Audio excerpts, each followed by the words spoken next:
Grâce auto. Elle monte, elle monte, elle monte. La bourse de Paris n'en finit pas de grimper. Plus 22% depuis le début de l'année. Axel de Tarlet, hier, elle a même terminé à son plus haut niveau depuis janvier 2008.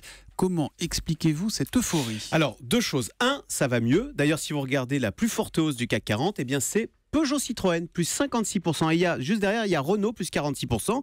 Tous deux profitent tout bêtement de la reprise du marché automobile, plus 7% depuis le début de l'année. Et puis l'autre raison qui explique cette envolée de la bourse est financière. La Banque Centrale Européenne, on le sait, est en train d'injecter plus de 1000 milliards d'euros dans l'économie.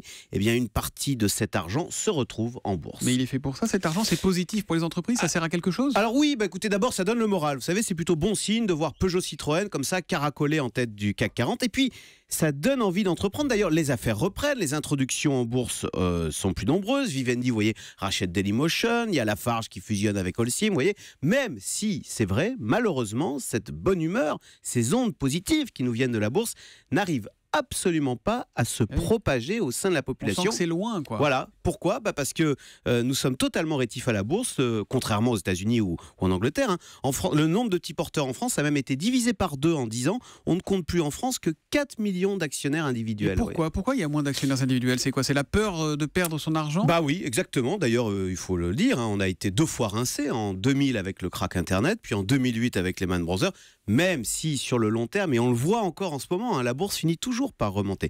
Et puis l'autre raison qui explique cette frilosité vis-à-vis de la bourse, c'est cette idée que la bourse c'est compliqué, que c'est une affaire. C'est pas faux. Alors justement non, il faut démythifier la bourse. Thomas, connaissez-vous l'histoire du singe du Wall Street Journal ? Je crois que je ne vais pas tarder à la connaître. Dans les années 90, le très sérieux Wall Street Journal avait mené l'expérience suivante. C'était un singe qui lançait des fléchettes sur un tableau noir où il y avait écrit le nom des actions. Figurez-vous que le portefeuille boursier du singe, véridique, faisait tout aussi bien, voire même mieux que les spécialistes de Wall Street. C'était gratuit. Comment vous expliquez ça, honnêtement ? Écoutez, le singe, il a un grand avantage sur les spécialistes de Wall Street, c'est qu'il achète au hasard. Donc, il ne succombe pas à la mode du moment en surpayant des actions trop chères. Donc, vous voyez, en fait, c'est la bourse pour tous, y compris pour les singes. Je ne sais pas qui se sentira visé, mais c'est signé Axel de Tarlet. Le Zoom Éco tous les matins à 7h10 sur Europe 1. Lundi, Axel. À lundi. Europe 1, 7h12. Hier, le Parisien accusait l'ex-patron du groupe Vivarté d'avoir touché 3 millions d'euros au moment de son départ du groupe fin octobre. Une somme qui choque quand on sait que...